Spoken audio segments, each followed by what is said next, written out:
우리 소방공사의 주재관에는 김덕현 교수께서 논찬을 해주십니다. 김덕현 교수는 카이린 신학대학교 예배설교학 교수이시며 국내에서는 예배설교학의 독보적인 존재입니다. 교수님께서 논찬해 주시겠습니다.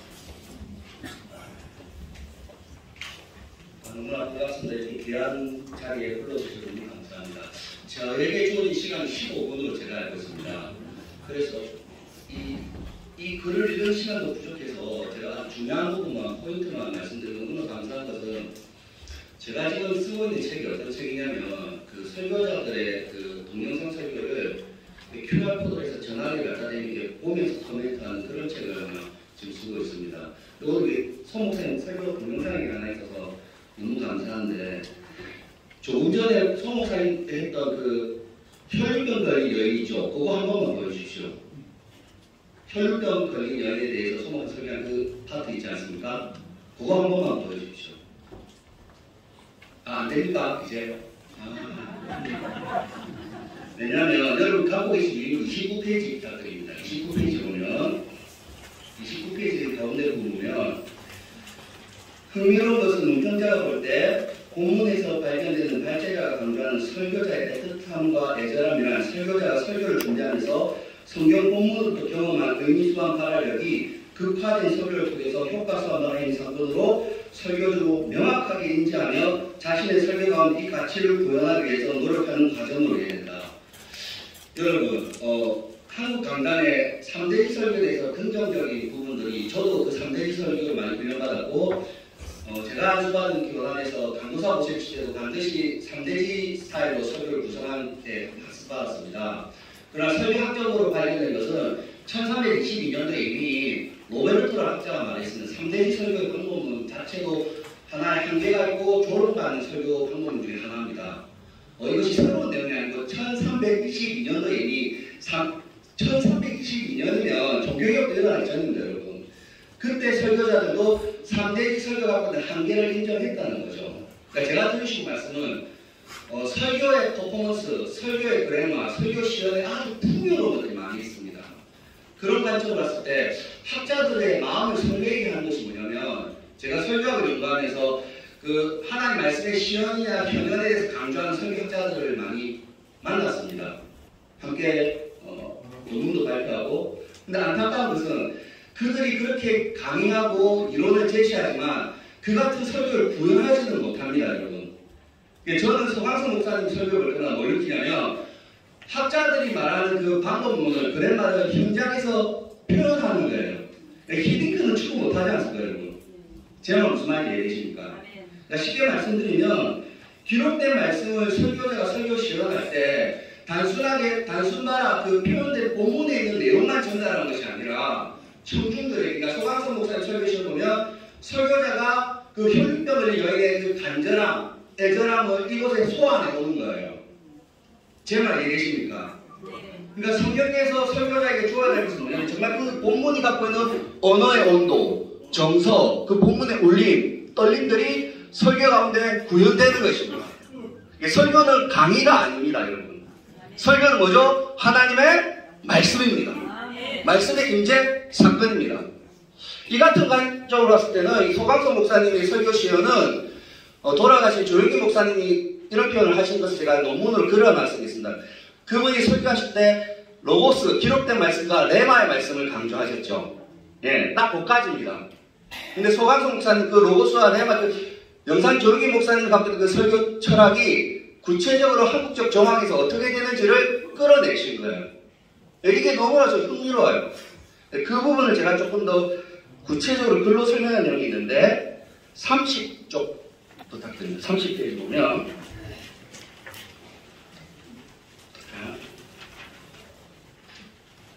30페이지 보면 제가 읽겠습니다. 단순 발화침의 내용만을 강조하는 설교는 17세기 후반과 18세기에 있었던 계몽주의의 과학적 진보에 영향을 받은 설교의 방식입니다.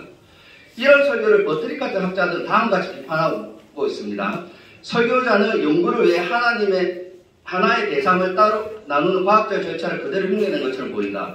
단순 발화침을 강조하는 설교란 설교를 위한 주제란 설교를 논증과 동요로 만들어 보인다. 자, 그러니까 설교를 논증적 행위로만 보는 거예요. 물론 설교 안에 논증적 행위도 있지만 한 번 더 말씀드리면 설교는 뭐죠? 하나님의 살아계신 말씀입니다.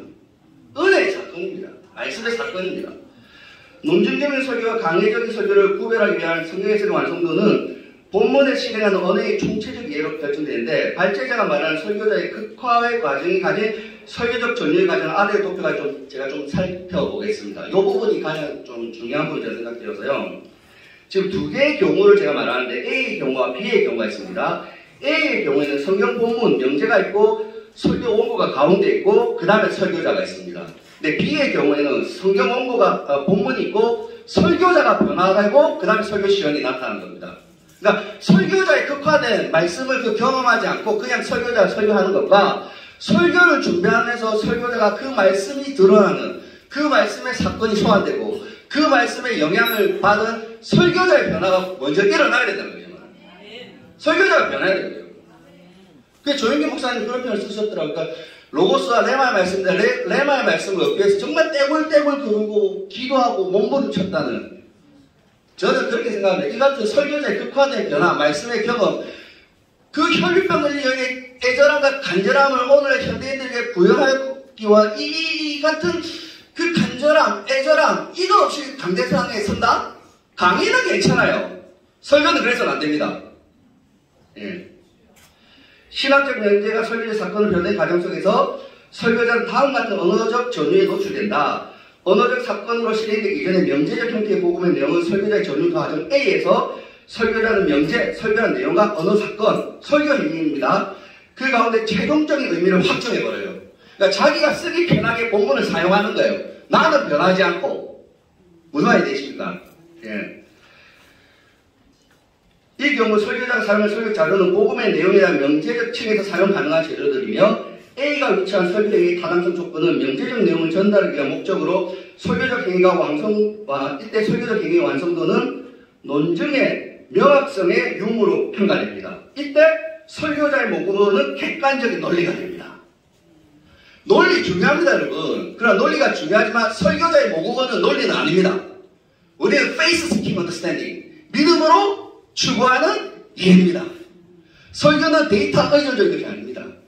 엠마오 도성에서 부활하신 예수님을 만나서 제자들에게 예수님이 말씀을 풀어주셨지 않습니까?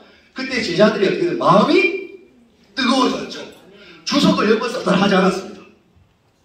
이건 다른 것입니다, 여러분. 그러니까 주석적 작업, 논리적 작업, 명제적 작업 중요합니다. 그러나 그것은 언어의 온도가 다른 것입니다. 설교는 그것과 다른 것입니다, 여러분. 저는 그 얘기를 드립니다. 이 경우 설교자가 가진 인문학적 현학성은 중요한 포인트입니다. 설교자는 인문학적 현학성과 학문성을 가지고 있어야 합니다. 현학성은 본문이 설교문으로 전유된 과정에서 하나의 말씀의 성경 말씀이 마치 생물학에서 표변처럼 설교의 대신을 구성하는 정보로 분석됩니다. 즉 설교 작용을 돕는 자료집처럼 명제들과 대시들을 만들어내서 해부되고 잘라집니다. 설교자가 사용하기 쉽도록 기록된 하나님의 살아계신 말씀이 설교를 만들어내는 주어가 아니고 목적어가 되어버린 거예요. 그러니까 이 같은 설교적 연습이 있습니다. 훈련이 있습니다. 그러나 그것은 하나의 또 설교적 장르입니다. 그러나 제가 볼 때 소방성태 설교서에서 보여진 B의 형태는 이 설교적 종류 B의 경우는 설교자는 명제와 언어 사건 사이에 위치함으로써 명제가 변화시킨 설교적 상을 만듭니다. 이때 하나님의 복음의 내용, 그 내용이 이미 설교자를 변화시키는 거예요. 소강수 목사님 평소에 어떤 말하는 방식이나 캐릭터가 있을 것입니다.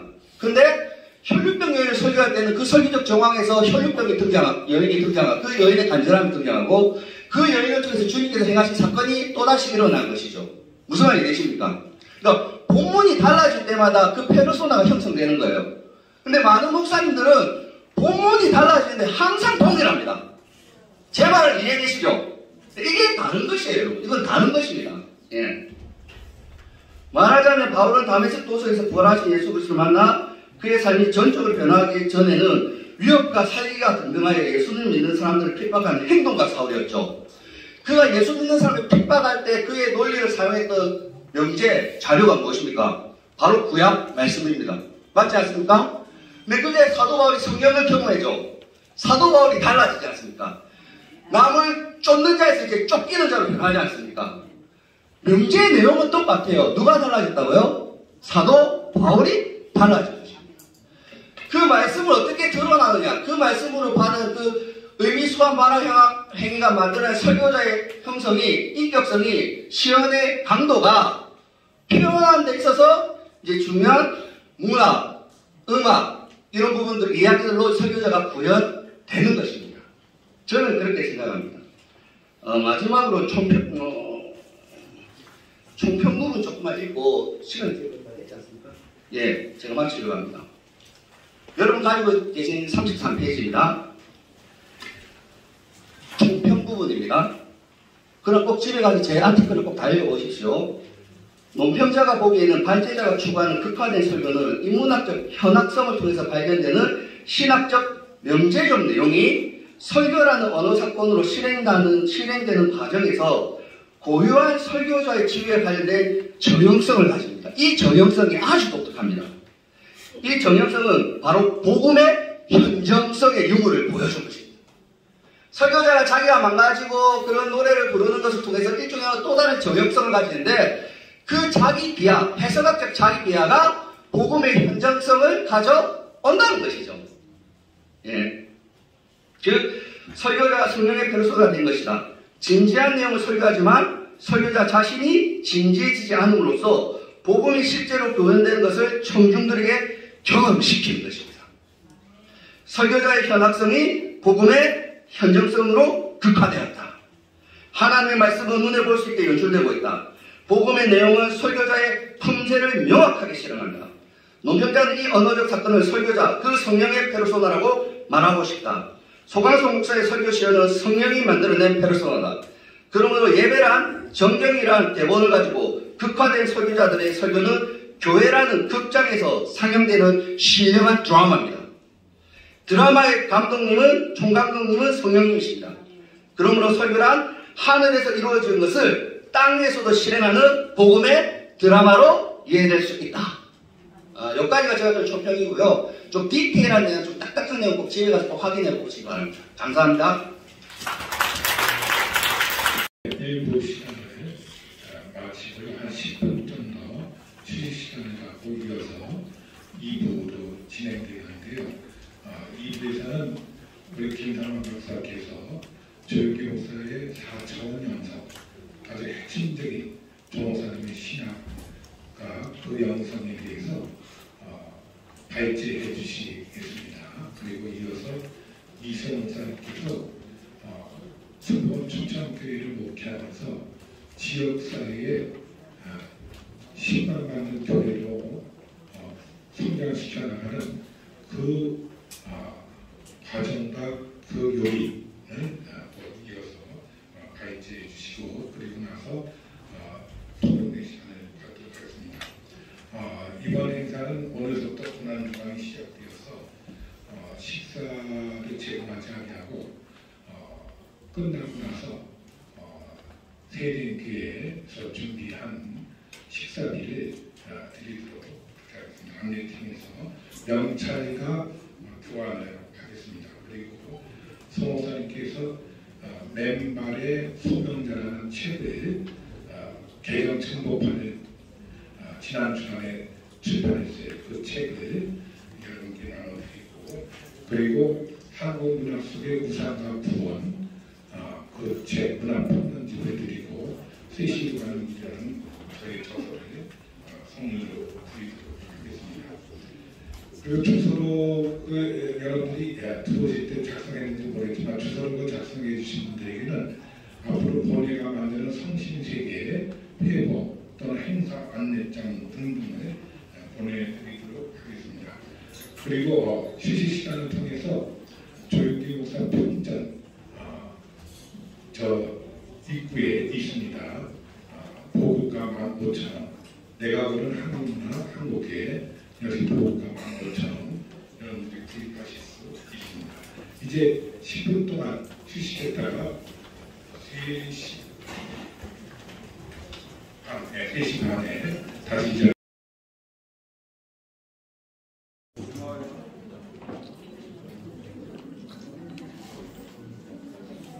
네, 찍겠습니다.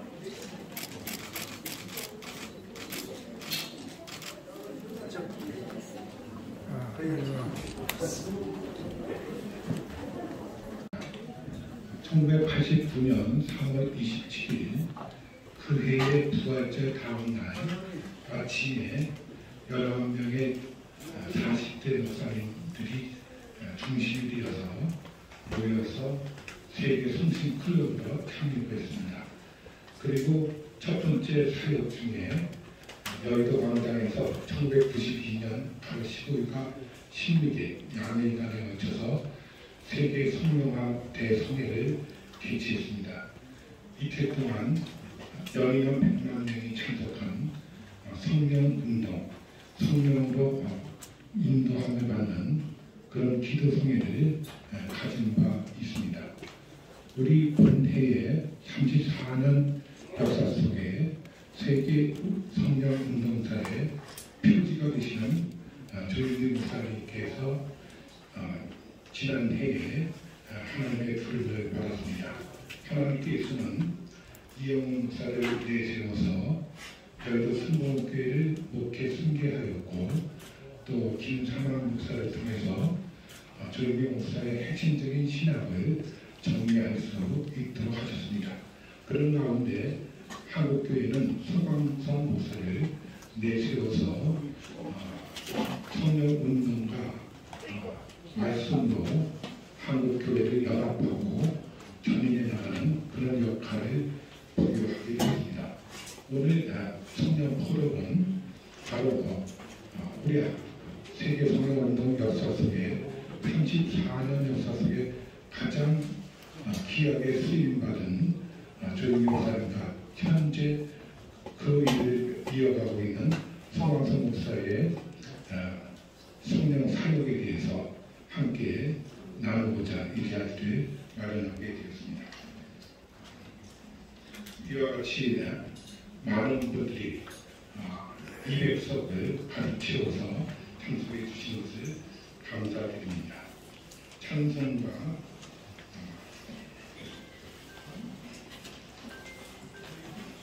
나를 위해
자비롭고 은혜로우신 아버지 하나님, 세계 성령 운동 종합협의회 창립 34주년을 맞이하여 성령 토론 뜻깊은 시간을 갖게 하시니 감사와 찬송을 드립니다.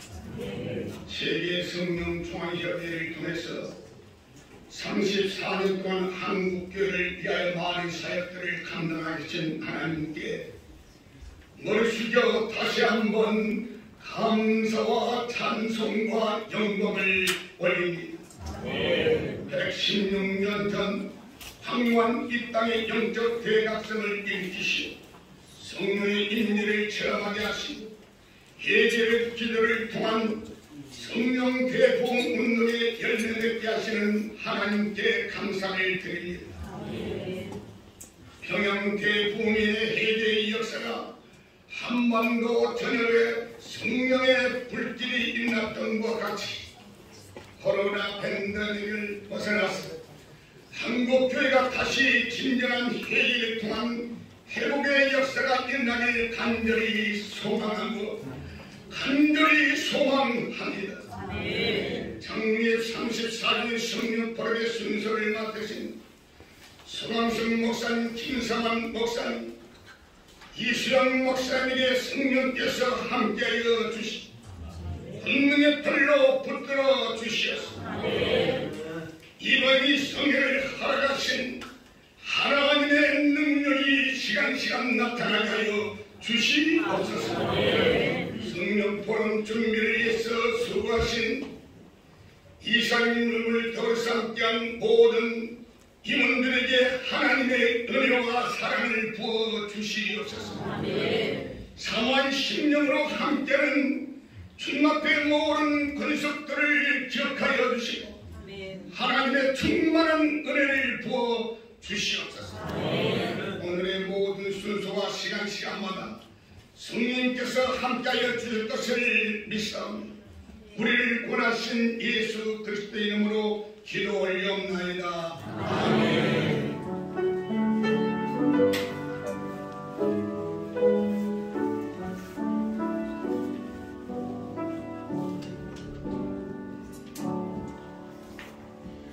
작사한 꽃이 그리고 은혜 이어서 찬양으로 하나님께 영광을 돌려주시겠습니다.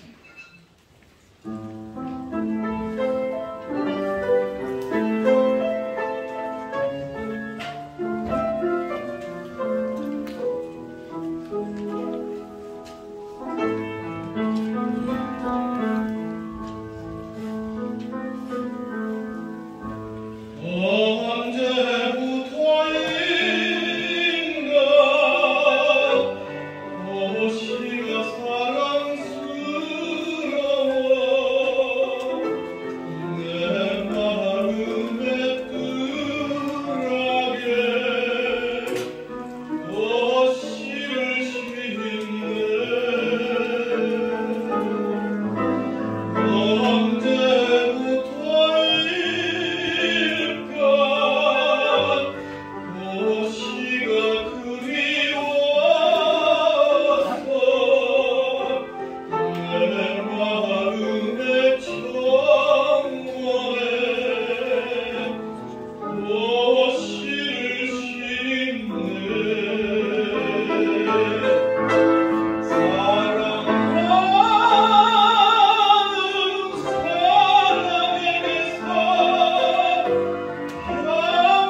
성경을 전한다라는 제목으로 대장되시고 세대인교회 담임하신 수강석 박사님께서 발언해 주시겠습니다.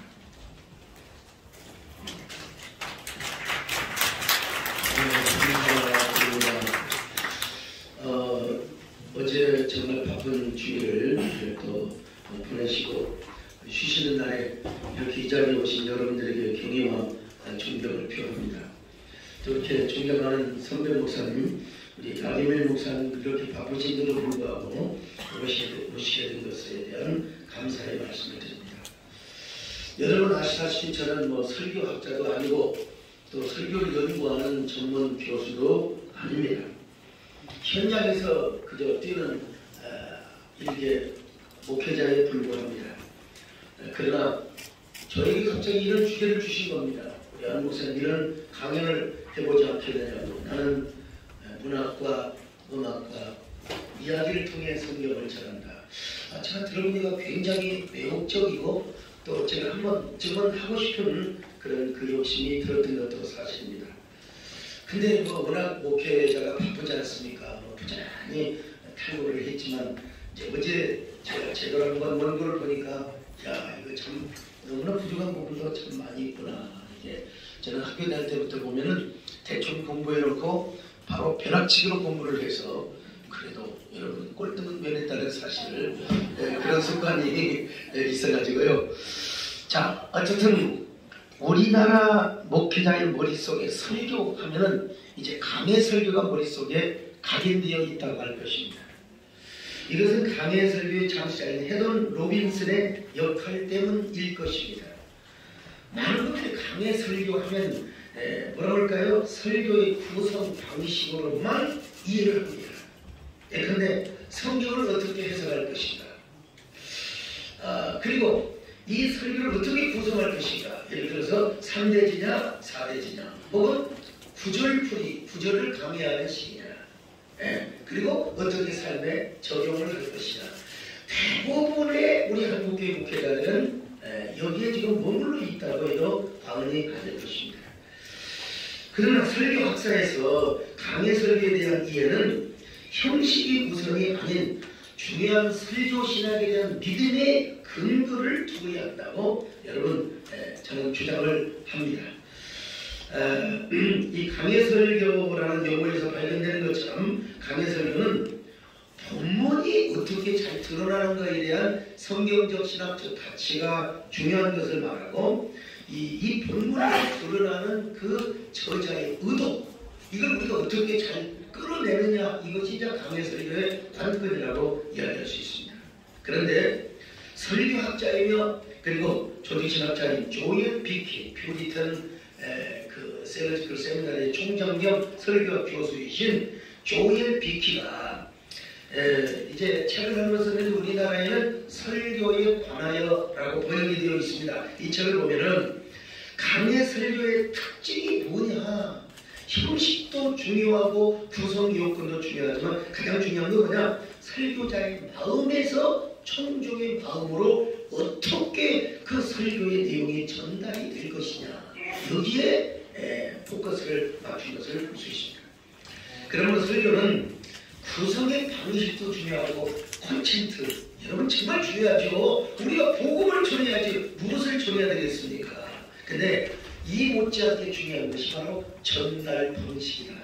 요즘 현대인의 문화가 다르고 라이프 스타일이 다르고 성도들의 뭡니까 청중의 뇌의 어떤 구조 받아들이는 여러 가지 인지 요소, 인지 성향 이런 것들이 굉장히 편향적이거나 그리고 또 자기 입맛대로 들을 것만 듣고자 하는 이러한 그러니까 뭐 세 대지 중에서 네 대지 중에서 자기가 듣고 싶은 것만 듣는 것이 요즘 현대인의 인지 편향적 요소가 있다는 것입니다. 자 그래서 저는 양자를 다 중요하게 생각합니다. 설교 구성 요소도 중요하고 또 콘텐츠도 중요하지만 거기에 못지않게 중요한 게 바로 전달 방식이다. 전달 방식이다. 요즘은 설교학 분야에서 화행 이론 여기 계시는 우리 김덕현 교수님께서 최초의 우리 한국에 소개를 한 언어학, 언어행위에 대한 이론입니다. 화행 이론이라고 하는데 세 가지가 있습니다. 아마 처음 들어보신 분들 계실 겁니다. 첫째는 단순 발화 행위입니다. 옛날에는 설교학에서 이런 걸 전혀 쓰지 않았어요. 그래서 어떻게 하면 그냥 본문을 잘 드러낼 것인가 이에 대한 우리가 이제 집중을 하였는데요. 이게 수사학으로 말하면 지식적인 로고스, 표면적인 내용, 콘텐츠를 말합니다. 그러니까 이게 뭐냐? 설교의 기본 요소죠. 성경 내용을 그대로 전하는 겁니다. 이게 단순 발화 행위죠. 옛날에 과연 주일학교 애들에게 우리가 이런 설교를 많이 했죠. 성경의 내용을 그냥 그대로 전하는 게 단순 발화 행위라고 하는 겁니다. 두 번째로 의미 수반 발화 행위입니다. 이게 성경의 내용을 표면적으로만 전하는 게 아니라 그 성경이 기록된 배경 내지는 의도, 본문이 말하고자 하는 어떤 그 의도, 이걸 잘 드러내주는 겁니다. 드러내주는 거예요. 이게 성경을 잘 가르치는 거죠. 성경을 나름대로 아주 잘 어떻게든지 성경의 내용을, 그래서 옛날 우리 성경 교수님들은 성은 원반, 뭐라고 했죠? 성은 원반 행위 그랬잖아요. 그래서 하나님의 말씀을 전달하는 그 행위가 가장 거룩하다. 여러분, 이것이 이제 언어학 이론에서는 의미 수반 발화 행위입니다. 성경의 내용을 어떻게 하면 충실하게 잘 전달을 할 것인가. 그런데 이제 언어학 이론에서는 세 가지 마지막 번째를 중요하게 생각한다는 사실입니다. 효과 수반 발화 행위라는 겁니다. 효과 수반 발화 행위. 이제 성경을 아무리 잘 전해도 거기에 대한 피드백이 있어야 될 거 아니겠습니까? 막 손을 적시고 울든지 아니면 그냥 뭐 일부러 개그 콘서트를 하려고 개그를 하는 건 아니지만 그 성경 내용이 너무나 재밌어가지고 소위 말하면 환장을 해버리게 하든지 아니면 그냥 통곡하며 그냥 회개하는 이런, 아니면 막 춤을 추면서 그래서 뭐 설교는 성경 안에서 춤추는 행위라고 하는 학자도 있습니다만 이게 바로 뭐냐? 이게 바로 소위 말하면 효과 수반 발화 행위라는 겁니다. 설교는 적어도 의미 수반 발화 행위로만 끝나서는 아니야 된다는 거예요. 효과 수반 발화 행위로 가야 된다는 겁니다.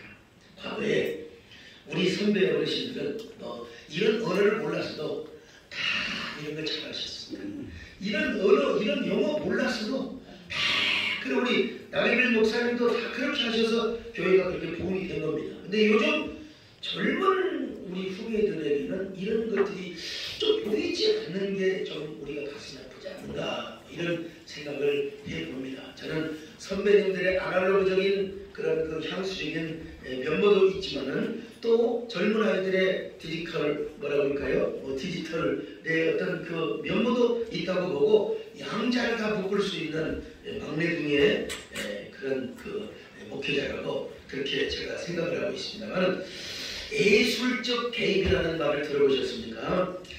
예술의 어떤 그 예술적인 부분을 경영에다가 개입을 시켰더니 놀랍고 긍정적인 그런 그 변화가 일어나더라는 겁니다. 유럽에서 여러 제조 회사에서 예술인들을 해가지고 뭐 다큐를 만들어 준다든지 그 사람들과 함께 일을 하면서 대화를 하게 한다든지 그랬더니 생산의 효율성이 25%나 넘더라는 겁니다. 그래서 그래서 최근에는 이 경영자들이 예술적 경영을 하기 시작하게 된 것이죠. 저는 경영에도 예술을 개입을 시키는데 우리가 목회 현장에도 그렇지 않을까. 특별히 우리가 정말 이 설교에 있어서도 설교가 하나의 종합예술이고 목회도 어떤 의미에서 종합예술인데 우리가 예술적 개입을 시키는 것이 중요하지 않는가. 그래서 설교에도 문학이 필요한 것이고 설교에도 음악이 필요한 것이고 그리고 특별히 내러티브, 스토리텔링이 필요하다는 겁니다. 요즘 서점에 가셔서 책 제목만 보셔서도 아시겠지만 뭐 스토리 경영 이런 책들이 한동안 굉장히 많이 유행을 했었죠. 자, 그럼 저는 이제 세 가지 대지로 나눠서 제가 말씀을 드리려고 하는데, 저는 문학의 옷을 입혀서 성경 말씀을 전한다는 사실을 말씀을 드리고자 합니다. 이 원고만 읽어도 제가 2시간 될 겁니다. 그리고 뭐라고 할까요? 제 속에 있는 것들을 끌어내기 위해서는 최하로 한 4-4시간 잡으면은 정말 저의 설교의 그 사상, 또 가치, 또 나름대로 스킬 이런 것들을 좀 이야기할 수 있겠습니다만 저에게 주어진 시간 길어야 아마 35분 40분 겁니다. 그 안에서 끝내도록 하겠습니다. 인간은 문학적 존재입니다. 인간의 역사만큼 문학의 역사는 깁니다. 심지어는 성경 자체도 문학의 옷을 입고 문학의 형식을 빌려서 기록이 되었습니다. 성경도 일종의 성문학이라고 할 수 있습니다. 그래서 옛날에 대전대학에서는 지금 한남대학이죠. 성문학과가 존재했습니다. 기독교학과에서 성문학과. 자, 그러므로 설교회는 반드시 문학성이 없으면 그건 현대인과 교감하기가 쉽지 않습니다. 저는 한동안 인문학 시리즈, 그냥 인문학 시리즈가 아니라 크리스찬 인문학 시리즈라는 주제로 한 25분 30분 제가 설교를 한 적이 있습니다. 근데 어떤 분이 뭘 좀 하신다고 어떻게 설교를 인문학의 옷을 입혀가지고 할 수가 있느냐고 비판을 한 분이 몇 있었습니다. 근데 저는 가만히 있었더니 설교학자들이 일어나가지고 이런 무식한 글을 쓸 수가 있느냐고 대변을 해주는 것을 제가 보면서 몇 분들에게 제가 감사하는 마음을 가졌습니다. 그건 뭔 말이냐. 인문학이 문제를 제기하고 성경이 대답을 해주는 우문현답 시리즈와 같은 것이죠. 여러분 젊은 지성인들에게 스펀지처럼 먹혀 들어가는 그런 하나의 설교 시리즈라고 할 수 있습니다. 또한 설교의 시와 에세이, 소설들을 서론에서 소개하고 그것과 연관하여 성경으로 답을 하고 제시를 해주는 이런 형태가 바로 문학의 옷을 입혀서 설교를 한다고 할 수 있습니다. 제가 여기 수많은 자료들이 있는데요. 시간상 지나갑니다. 주님의 반란에서 최고의 때가 되라. 거기에 안도현의 가을이 없어. 지금이 만약에 가을이라면 제가 이 시를 읽어주면서 바로 이 부분을 제가 한번 전개하는 것을 읽어주면 좋겠는데요. 시간이 갔고요. 시간 때문에 제가 생략을 해야 되겠습니다. 길이 끝나는 곳에서 새 길을 열라. 이거는 제가 2023년 1월 1일 주일 예배 때 했던 건데 제가 읽는 것보다도 현장에서 했던 영상을 그대로 한번 제가 보여드리면 좋겠다 싶습니다만 영상 지금 가능합니다. 새해 첫날을 맞아서 여러분 모두에게 하나님의 은혜와 평강이 있기를 간절히 바라겠습니다. 특별히 여러분 모두에게 하나님이 예비하신 축복의 새 길, 축복의 새로운 형통의 길이 여러분에게 열리시기를 바랍니다. 백창호 시인의 길이 끝나는 곳에서 길은 다시 시작되고 라고 하는 시가 있습니다. 이렇게 아무런 꿈도 없이 살아갈 수는 없지.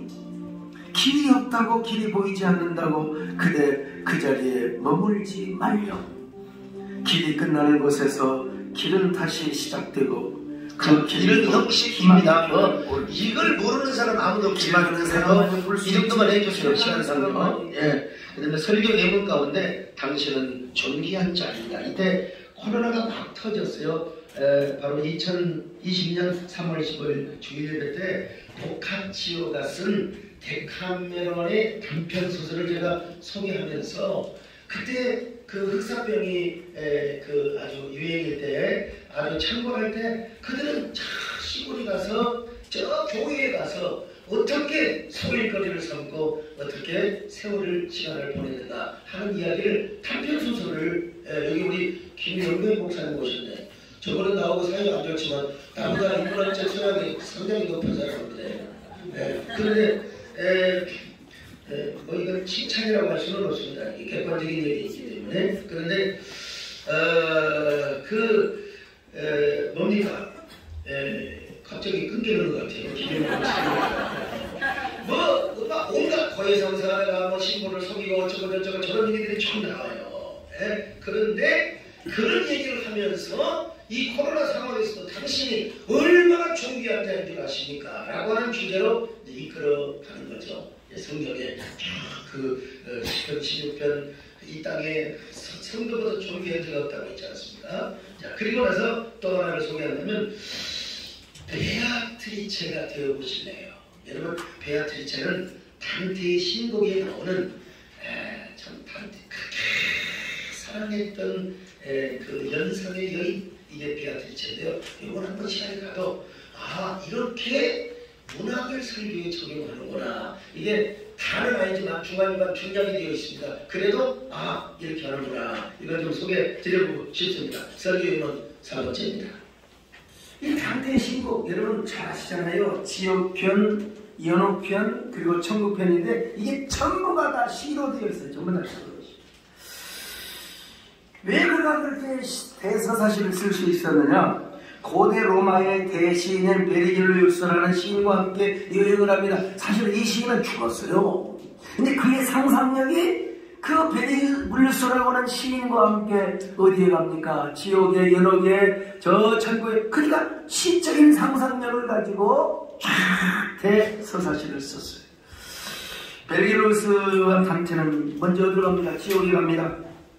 그 입구의 문 뒤에는 이런 글자가 써 있어요. 이곳으로 돌아오는 모든 자는 희망을 버릴지어다. 여러분, 지금은 희망이 없어요. 희망이 없어요.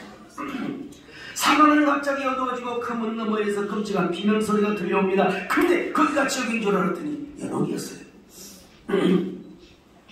연옥은 어떤 것이냐? 지금 천국도 아니고 지옥도 아니요. 내가 이제 천국으로 떨어질 수도 있고 지옥도 천국으로 떨어지든 말하는데 지옥으로 떨어질 수 있고 어떻게 잘하면 천국도 갈 수가 있어요.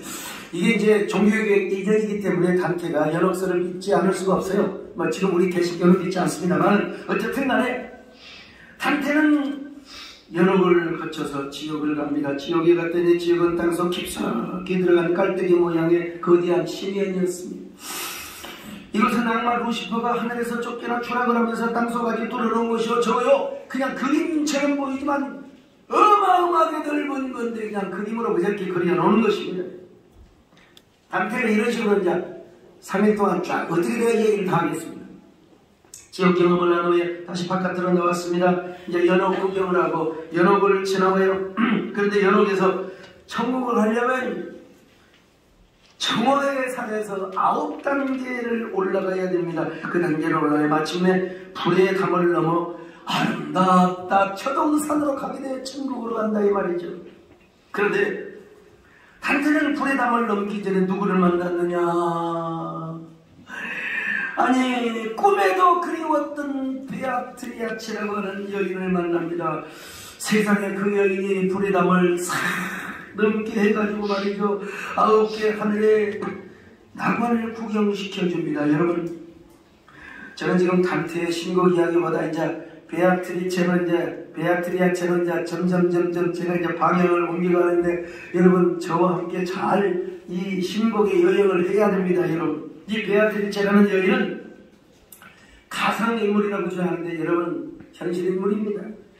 괴테를 비롯해서 실제 인물이라고 주장하는 사람들이 너무나 많고요. 단테는 베아트리체를 언제 만나느냐? 9살 때 만납니다. 어린 나이에도 그녀를 보는 순간 하늘에서 내려온 선녀처럼 느껴지는 거예요. 그리고 9년 후에 18세가 되었을 때 다시 만나는데 순간 단테는 심장이 멈추는 듯 했습니다. 베아트리체가 바로 성녀처럼 보이는 거예요. 저 여자가 이제 그림으로 그렸으니까 그부터 단테는 저 베아트리체를 얼마나 연모하고 사모하고 사랑하는지 모릅니다. 단테는 베아트리체에게 완전히 끌렸어. 아니 자기가 그렇게 평생 좋아했던 여자가 성녀가 되어가지고 자기에게 나타난다. 가슴이 뛰고 영혼도 떨립니다. 성스러운 사랑을 느꼈어요. 그런데 여러분, 불행하게도 세상에 베아트리체는 돈 많은 은행가에게도 시집을 가버립니다. 이 단테에게도 말이에요. 그렇게 영혼이 떨리고 좋아했던 성녀인데 그런데 또 가서 행복하게 살면 또 내가 사랑했던 여자가 가서 행복하게 살면 여러분 위로가 되잖아요. 근데 가서 그 남자한테 돈 많은 남자한테 가서 시집 가가지고 2년 만에 콜레라에 걸려 죽어버려요. 단테가 얼마나 상심을 했겠습니까? 나한테 시집 오지 나한테 시집 안 오더니 세상에.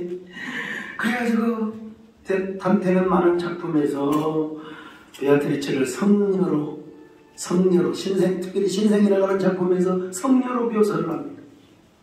게다가 단테가 35살이 넘어서 망명생활을 하잖아요. 그러니 베아트리체를 향한 사모함과 연모의 심정이 얼마나 짙었겠습니까? 이게요, 이 베아트리체에 대한 그 슬픔을 여러분, 우리나라 가수 조용필 씨도 이 노래를 불렀잖아요. 그대 슬픈 눈에 어리는 이슬처럼 맑은 영혼이 내 가슴에 스며 들어와 푸른 샘으로 솟아버리니 슬픈 그대 베아트리체. 자, 이 정도까지만 자, 어떤 분은 이제 비판을 하기도 해요. 비판하기도 하는데, 이 베아트리체를 쫙 소개함으로써 이제 결론은 뭐냐면, 우리가 이 코로나 때에 우리 교회가, 그리고 우리가 정말 베아트리체가 한번 되어봅시다. 이 세상에 지탄받고 공격받고 그냥 비난받는 우리 교회가, 우리가 베아트리체가 되어서, 이 단체는 당시에 종교의 이전이기 때문에 그 시대적 한계가 있었을 거 아니겠어요? 우리는 지옥 갈 사람들, 참 망할 사람들에게 베아트리체가 되어서 천국을 안내하는, 교회로 안내하는 사람이 되자. 요 이야기입니다. 요 이야기. 요 이야기를 하기 위해서 이런 베아트리체 이야기를 하게 된 거예요. 제가 이제 본질이 아니면 우상이다 라는 설교를 한 적이 있습니다. 이걸 가지고 제가 영상에 보여주려고도 생각을 했는데, 아무래도 이 성령중앙협의회에서 초청한 사람들은 한 3분의 1은 거기에요. 그래서 지난번에 제가 한번 한 적이 있어서 저 새끼 또 미천없으니까 저거 하는구나 할까 싶어서 동감이 깊은 뜻이 있었으니까 우리 안종면 목사님 왜 내 책을 좀 인용해 주지 그랬느냐. 여러분, 그 책은 있으니까 여러분 그것도 기가 막힌데 시간상 제가 적용하는 걸 보여주지를 못합니다. 어쨌든 이렇게 이제 문학의 옷을 입히면 정말 설교가 더 현대적이고 또 깔끔할 뿐만 아니라 복음을 더 명료하고 또 복음을 더 아주 지성적이고 또 감성적으로 잘 전할 수 있다는 사실, 이걸 제가 좀 드립니다. 두 번째는 음악의 옷을 입혀서 성경을 전합니다. 인간은 음악적 존재이지요. 음악 없이는 살 수 없는 존재입니다. 여러분, 영화의 음악이 어떤가요? 음악 없는 영화, 이건 아무리 대사, 서사, 그리고 아무리 연기를 잘한다 할지라도 여러분, 그런 영화가 될 수가 없습니다. 뮤지컬에 음악이 없어보세요. 그 얼마나 몸이 건조하겠는가. 모세도요, 하나님의 말씀을 어떻게 가르쳤느냐, 운율로 가르쳤습니다. 신명기 31장 쭉 보니까요, 운율로. 그리고 하나님의 말씀을 음악으로, 노래로 가르치라고 그렇게 부탁을 했지 않습니까, 모세가. 자, 교회에서 짝으로 볼 때도 성 프란시스, 여러분, 성 프란시스는 거리에 가면은 낭인들이 시장의 모든 넉마주의까지도 다 나서 엎드려 절을 하고 존경했다고, 그것만 압니다. 그것만 알아요. 그리고 막 설교를 하면 막 광장의 비둘기와 산에 가면 맹수들까지도 와서 설교를 들었다는 요 이야기만 알지, 정작 바로 이 성 프란시스가 어떻게 설교를 했는가에 대한 어느 잘 몰라요. 제가 학자들을 시켜가지고, 제가 여러분 학자가 아니잖아요. 문을 다 찾아보도록 하고 프란시스가 어떻게 설교를 했는가 봤더니 여러분, 당시의 사제들은요 라틴어로 설교를 합니다. 그래서 성당에 가서 설교를 들어도 무슨 말인지를 몰라요. 그런데 성 프란시스는 시장에 가서, 광장에 가서 시장 언어로, 그렇다고 욕을 하는 말은 아닙니다. 이 시장 언어, 내지는 문지방 언어를 가지고, 다시 말하면 그들의 사투리를 가지고 설교를 했다 이 말입니다. 라틴어를 모르는 그들에게, 민중에게 쉬운 언어를 썼다는 것은 우리가 충분히 인정할 수 있는 얘기지만, 동시에 그 복음의 내용을 어디에 깔았느냐, 음악에 깔았다는 사실입니다. 자, 음악에 깔았. 근데 그 성 프란시스가 어떤 음악을 썼느냐, 주로 일반적인 프랑스의 건전한 민요나 대중가요의 곡을 써가지고 그 곡에다가 개사를 해서 복음을 전했다고 하는 사실입니다. 다는 아니지만 우리 문성모 총장님 오셨네요. 그러니까 다는 아니지만 성 프란시스가 이렇게 하면서 복음을 전했을 때 얼마나 많은 이런 그 군종들이 눈물을 흘리고 이 일을 고깝게 볼 사람들이 누굽니까? 고깝지 않게 볼 사람들이 바로 사제들입니다. 그래서 저 성 프란시스를 파면시켜야 된다고. 그렇지만 여러분 그때 이노센트 3세라고 하는 교황이 사제들을 설득을 시켰어. 아니다. 우리가 못하는 복음을 성 프란시스는 저렇게 전하고 있다. 그러면서 탁발수단, 다시 말하면 그게 뭐죠? 프란치스코 탁발수단을 만들어 줍니다. 이 교회사를 보면 이런 그 일들이 있는 걸 봅니다. 자, 그러면 존 칼빈은 어떻게 했는가? 칼빈, 이게 뭐 중간중간에 뭐 칼빈이 어떻게 음악을 깔아서 쉽게 얘기하면 이런 얘기입니다. 자료를 보시기 바랍니다만 이 칼빈 선생님 같은 경우는 이 칼빈 목회를 하면서 특별히 시편 찬송을 만드는데 그걸 시편 주례부 찬송이라고 했어요. 시편을 다 암송을 시키는데 노래로 하면 우리 알레베드기메다 여기 있잖아요. 그런 것처럼 저 노래 있잖아요.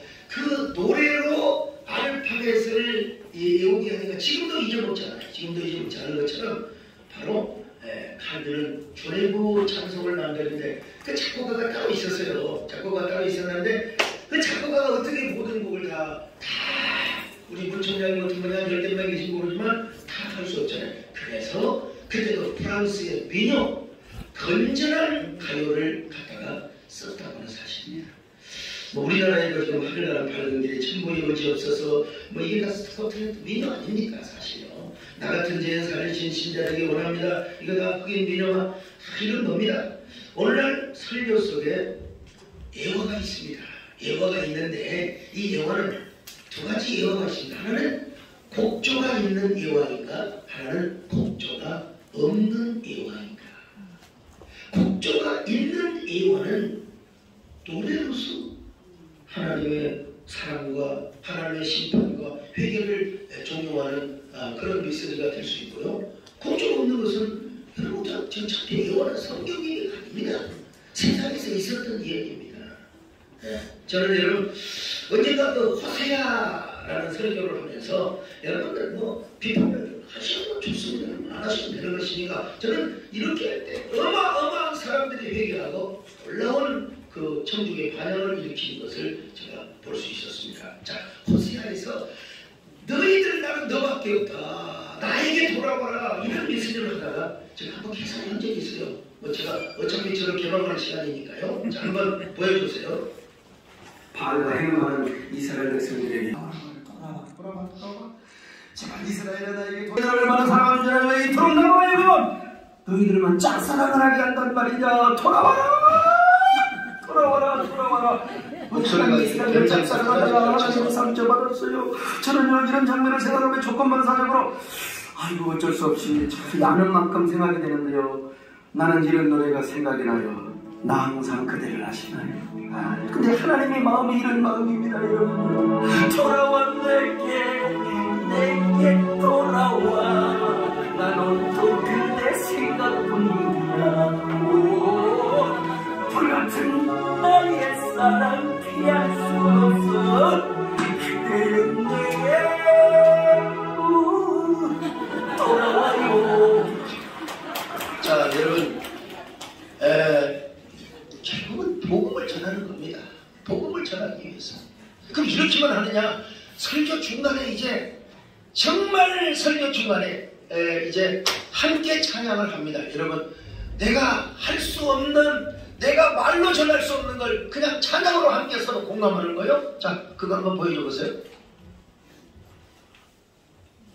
뒤로 밀려가지고 겸손하긴 하지만 내가 주님의 겉옷을 만졌을 때 나의 이 열병의 증세가 확 말라져 버리는 것을 경험하였소. 도대체 예수님은 어떤 분이시기 때문에 이런 능력을 가지고 있단 말입니까? 나는 노래하고 싶습니다.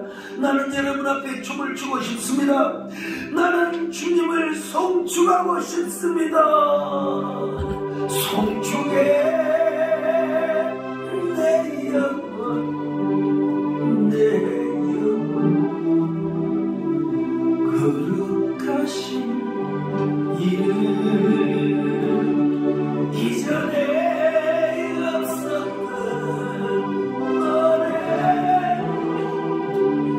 주님도 다시 한번 할까요? 송축해 내 영혼. 자, 2절 가고요. 네. 여러분 이렇게 찬양을 할 때요, 누가 울라고 해서 울고 누가 웃으라고 해서 웃겠습니까?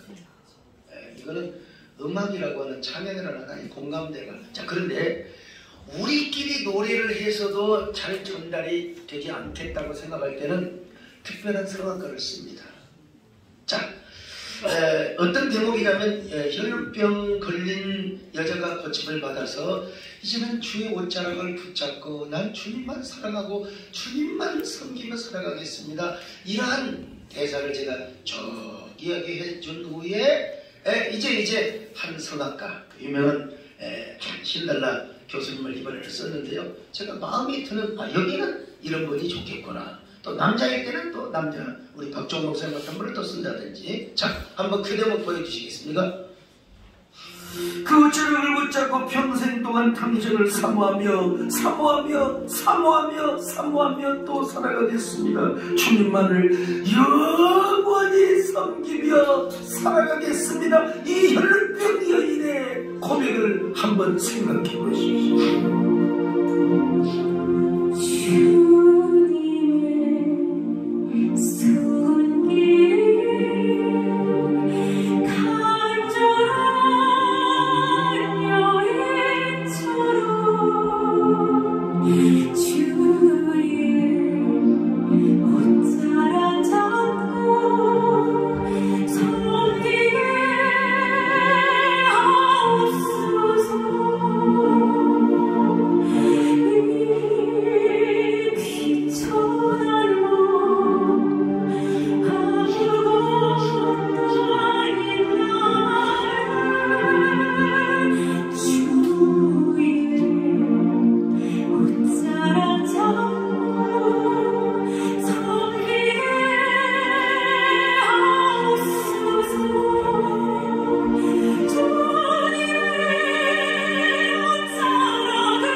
비판을 할 수 있어요. 당신은 교회가 크니까 여러 인적 재원이 있으니까 여러분 저는 개척할 때부터 이렇게 했습니다. 이게 저는 이런 마인드가 있어서 저렇게 할 수는 없었지만 그 하나님의 사랑 이야기, 삭개오에게 심할 때 그 예수여 이 죄인도 용서받을 수 있나요? 나 그때도요 총독을 정할 때 쫙 음악을 쓰니까 그냥 교회 처음 나왔던 사람이 또 주르르 그냥 눈물을 흘리면서 그 자리에서 등록하는 걸 저는 봤습니다. 제가 이게 경험이 있고 그 개척교회 때부터 하나님께서 성탄절에 쫙 그 별을 넘어 이낮과 낮은 이 땅에 예수님 오신 얘기하면서 탁 하면은 벌써 반주 나오고 앞자리에 대기하고 있다가 비록 개척교회지만 그 크신 하나님의 사랑 말로 다 할 수 이 찬양을 들으면 그때는 그때대로 그 공동체 안에서 거룩한 영적 역설적 무모한 아주 그냥 임프레시브한 감동 공동체가 되는 것을 제가 보았습니다. 이게 이제 축적이 되고 축적이 돼서 자, 이런 마인드를 갖자는 겁니다. 마지막입니다. 성경을 이야기로 전한다. 원래 성경은 이야기고 사건이었습니다. 근데 모세 때부터 와서 그 이야기가 구절로 내려왔던 것을 단문으로 이렇게 기록이 되어 있죠. 그러니까 오늘 우리 그 성경을 그 해석하고 전달하는 사람은 분석도 중요합니다. 분석도 중요하지만 그 분석을 함으로써 어떻게 원래의 이야기, 아브라함과 이삭의 장막에서부터 쭉 전해 내려온 구전의 이야기의 형태로 어떻게 구성할 수 있는가, 어떻게 하면 재구성할 수 있는가, 이게 저는 진짜 설교 행위고, 그리고 그것이 성령 안에서 춤추고 성령 안에서 함께 정말 기쁨을 나누는 설교라고 생각합니다. 이게 되어지면은 전달은 저절로 되게 되어 있습니다.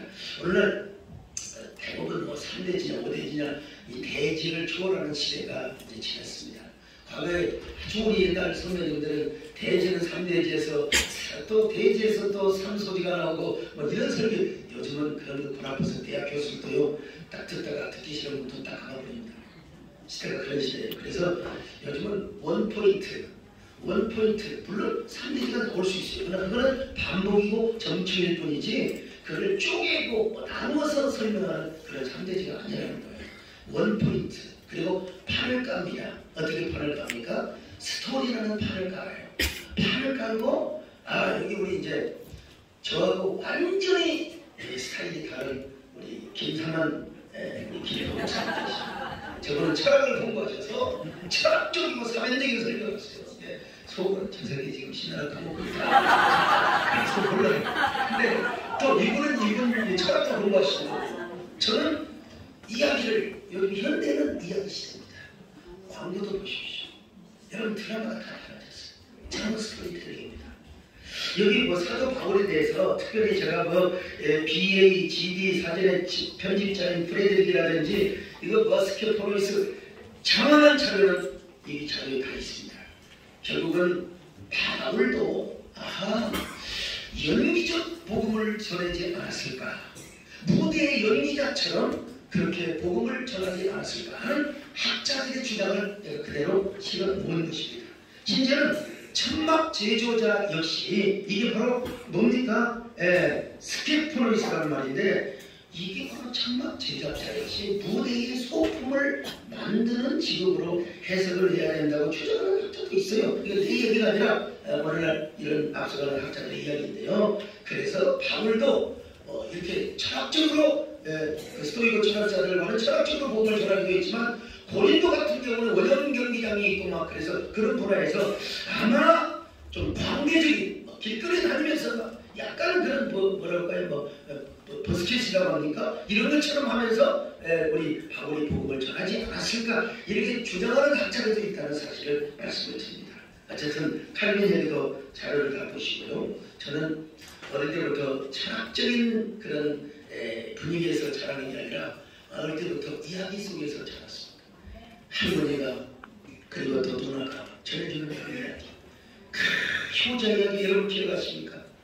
어머니가 그냥 병들어 죽게 돼요. 근데 그 죽은 여자의 다리를 잘라가지고 솥에서 쌀만 먹이면 낫는다고, 그래서 공동묘지에 효자가 어느 여자의 부담을 파가지고 그냥 도끼로 다리를 잘라가지고 오는데 그냥 속옷을 입고 머리를 풀고 한 다리를 가지며 뭐요? 내 다리 집에 가서 휘기로 얘기했어.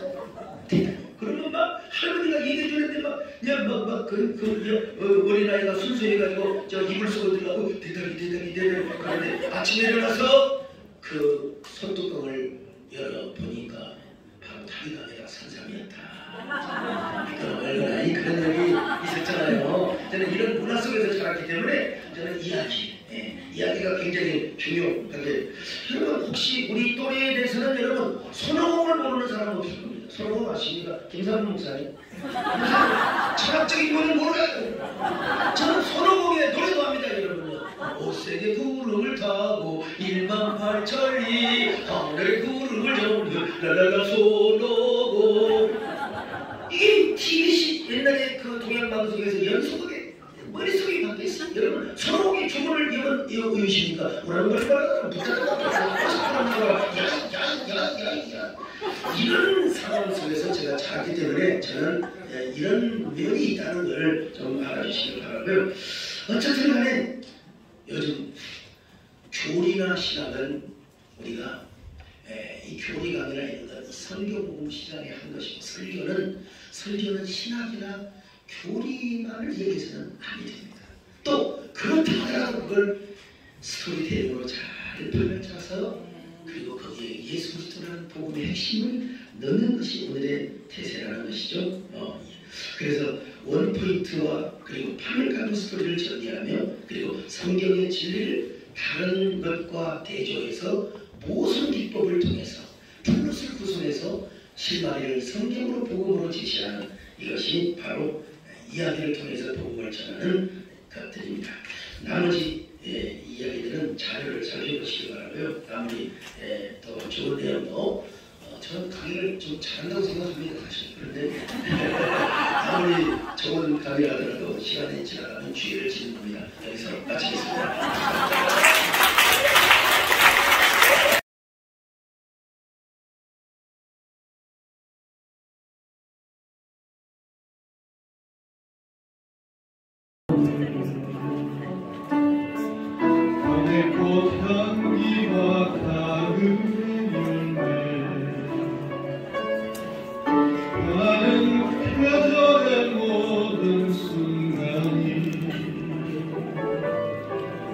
당연한 것 아니라 은혜였어. 모든 것이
당연한 것 아니라 은혜였어.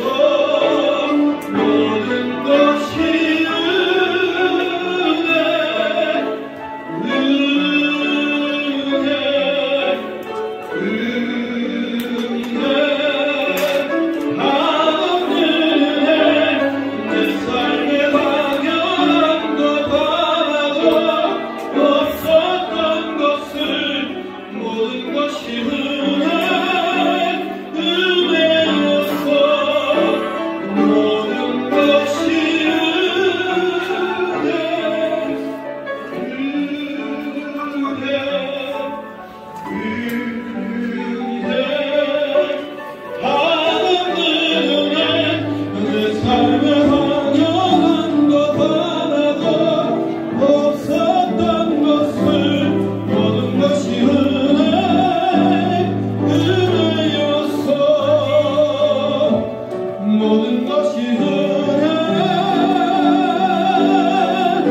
예.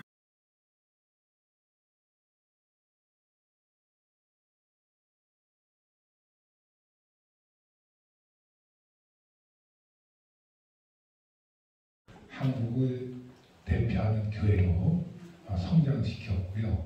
그리고 김포 교회는 여의도 선도교회 지성제로로 출발해서 독립돼가지고 김상환 목사님이 담임 목사로 부임하고 또 성장을 시켜왔습니다. 그 다음에 이수영 목사님은 김재원 목사님 뒤를 이어서 수모 춘천교회를 맡아가지고 또 춘천 지역을 대표하는 교회로 신뢰받는 교회로 춘천 시민들에게 사랑받는 교회로 성장을 시켰습니다. 이 세 분의 주제 강연과 발제를 가지고 두 분이 이제 패널로 잠깐씩 전단장 목사님께서 3분, 그 다음에 김덕형 교수께서 3분, 그 다음에 제가 나머지 한 3, 4분 이렇게 해서 오늘 총 마무리를 하겠습니다. 예, 전단장 목사님. 프로그램 시간을 안 줍니까? 예? 프로그램 시간을 안 줘요? 예, 이번에 그렇게는 진행을 안 하는 이유가요. 시간이 많이 결말이기 때문에 나중에 얘기하시고요. 우리 김상환 박사님이 쓰신 조영기 목사님의 4차원 영성에 대한 연구를 들으면서 인상 깊은 점을 잠시 나누고 싶습니다. 조영기 목사님의 4차원 영성 설명함에 있어서 먼저 인간의 본질적인 문제, 죄와 악에 대해서 해석학자 폴 디커리의 접근을 보여준 점이 매우 인상 깊었습니다. 외부로부터 들어온 그 본질적인 악은 인간의 삶과 의식과 내면 속에서 지배하라고 한다는 것입니다.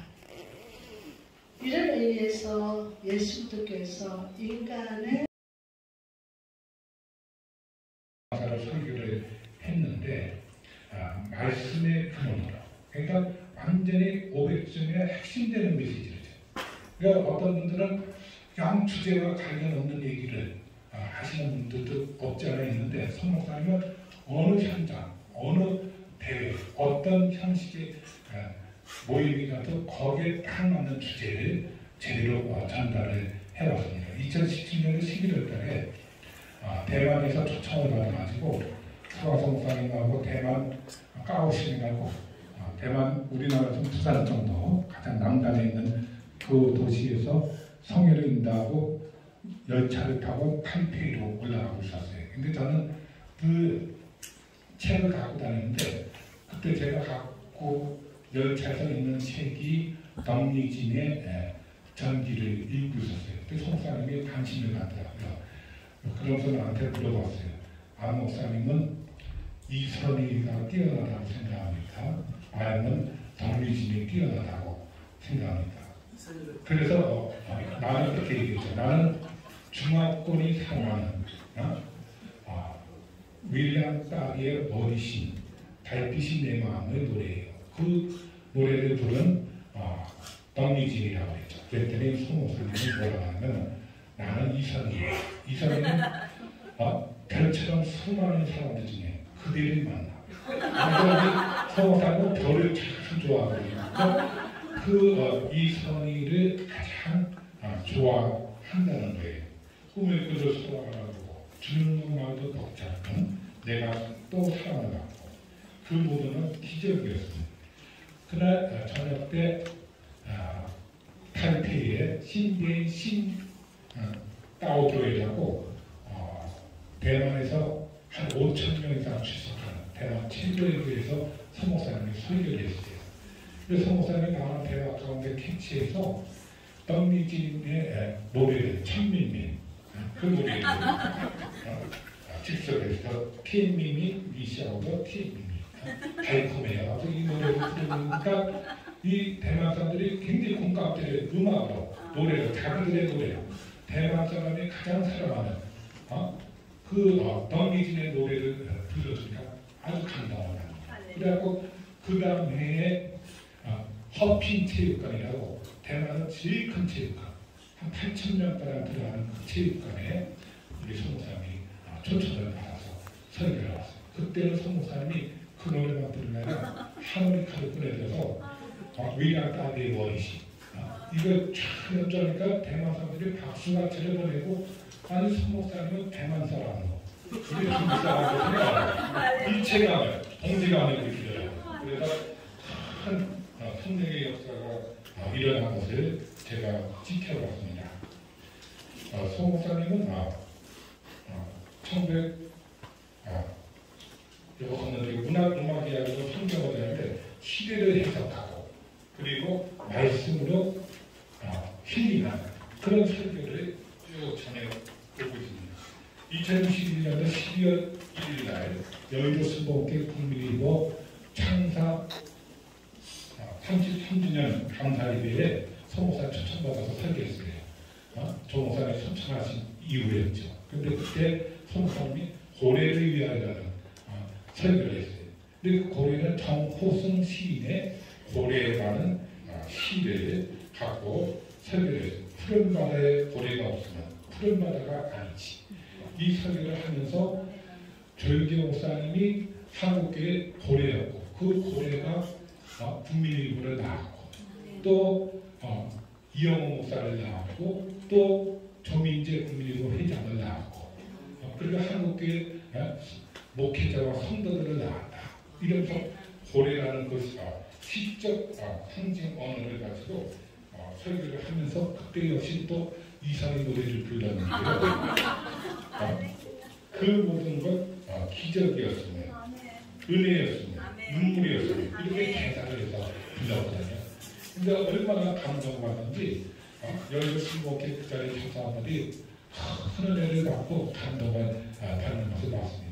그래서 서 목사님은 그 음악을 아주 거기에 맞게끔 사용하면서 참 서 목사처럼 이 국민일보 창사 33주년 예배라는 특수한 예배인데 거기 주제에 딱 맞게끔 하면서 조영기 목사 설립자, 창립자와 그리고 이영호 목사와 조민재 국민일보 회장과 그리고 여의도교회 성도들과 한국교회 모든 사람을 아우르는 이렇게 해석하고 탁월하게 말씀을 전하는 이 시대의 설교자가 또 누구시다. 저는 아주 공감을 크게 했거든요. 그래서 저는 유럽에도 같이 가서 성목사님 성회를 지켜봤고 또 춘천 순복음께서 열리는 성회도 지켜봤고 포항 안디옥에서 열리는 성회도 함께 있는데요. 그때마다 그 현장성 그리고 성목사님은 그 현장성에 누가 그렇게 설교를 한국에서 할 수 있을까 이런 분들의 저는 감사를 받았습니다. 그래서 저 오늘 우리는 이 성령 프로그램을 통해서 서 목사님의 그 메시지를 우리가 잘 수용해서 발전시켜 나가는 좋지 않겠나. 그 다음에 서 목사님이 가장 닮고 싶어했던 조용히 목사님. 그래서 조 목사님 그한테 넥타이를 하나 얻었는데 그 넥타이를 국민일보 창사 설교할 때는 훔쳤다고 표현합니다. 우리 조 목사님의 넥타이를 그냥 훔쳤다. 엘리사로 이어지는 그런 파탄을 이어가는 체인지하는 그런 메시지를 내포하고 있더라고요. 그러니까 참 이 서 목사님의 시대를 해석하고 그 현장을 모인 사람들에게 말씀을 증가하는 이런 것을 제가 느꼈습니다. 그리고 우리 누굽니까? 조영기 목사님은 정말 긍정의 언어, 적극적인 언어. 제가 1984년에 기독교 문화대에서 한번 재경회하고 일회 시상식을 했거든요. 기독교 회관에서. 근데 그게 KBS 뉴스에 나왔어요. 조 목사님을 만나봤더니 조 목사님은 자네 참 대단해. 아니 종이 한 장 주는데 받는 사람들이 그렇게 힘을내요. 근데 한국에 없었거든요. 종이 한 장 딱 주는데도 그렇게 좋아하는 거예요. 우리. 조 목사님 볼 때 제가 한 게 대수롭지 않을 거 아니에요. 근데도 조 목사님은 굉장히 칭찬해주고 격려해주고 긍정적인 언어로 저를 격려해 주셨거든요. 그러니까 제가 1975년도인가 그때 정사님 찾아가서 중국태를 성교연구회를 만나는데 고문을 맡아달라고 했더니 정사님더라. 내가 해도 한국에서 이름은 걸어놔도 돈은 아무도 안 된다. 자네 더 커서 하기. 그래서 1989년에 세계 성실 클럽을 만들고 찾아가서 부탁드리고 수락을 하셨어요. 그래갖고 조목사님과 함께 34년 성명운동을 우리 세상연구를 통해서 해왔습니다. 앞으로 저는 제2의 조영기목사, 제3의 조영기목사 이런 분들이 한국에서 계속 성장해서 한국교회를 성령의 푸른 계절로 활짝 펼쳐나가는 것으로 믿고 기대합니다.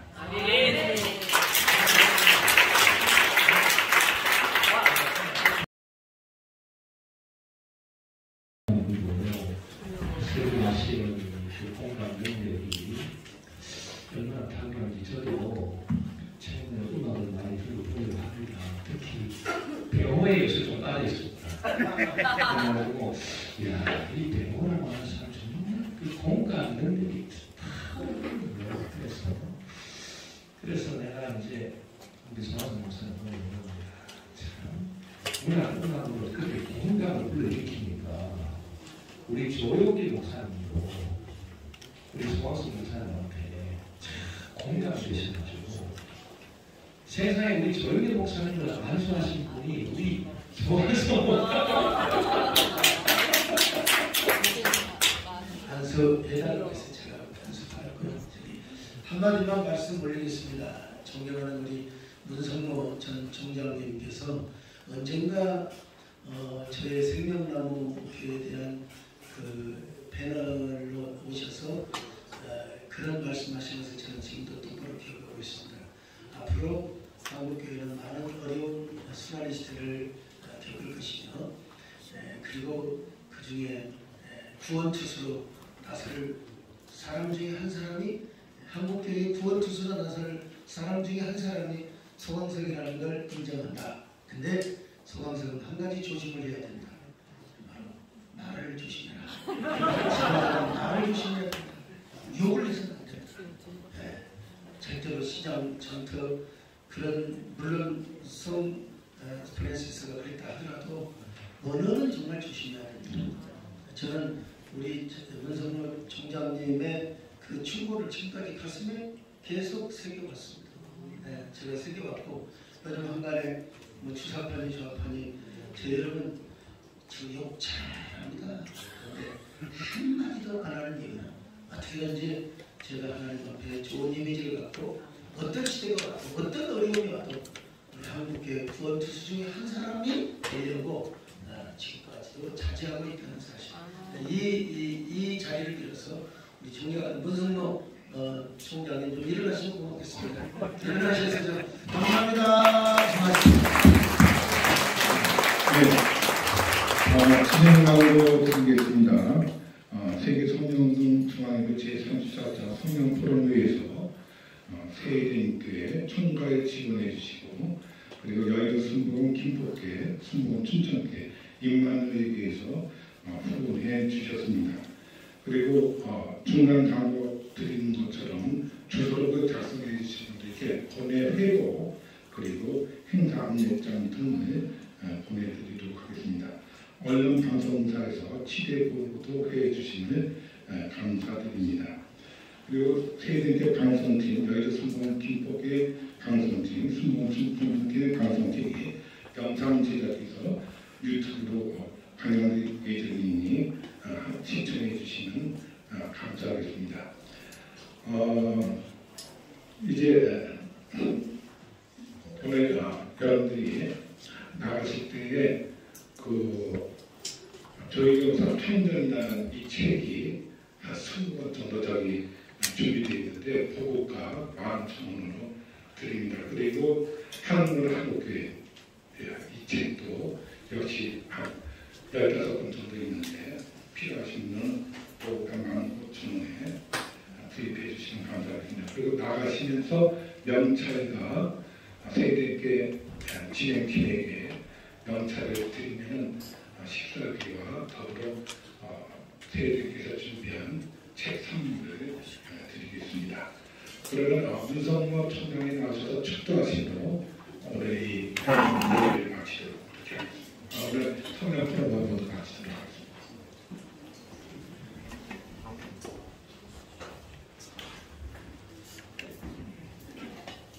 주 예수 그리스도의 은혜와 하나님 아버지의 극진하신 사랑과 성령의 인도와 교통하심이 오늘 이렇게 귀한 모임으로 하나님께 영광 돌리고 한국교회에 유익을 끼친 모든 강연자들과 여기 모인 주님의 모든 사랑하는 관속들 머리 위에 대한민국 교회 위에 지금부터 영원까지 함께 하시기를 간절히 축원합니다.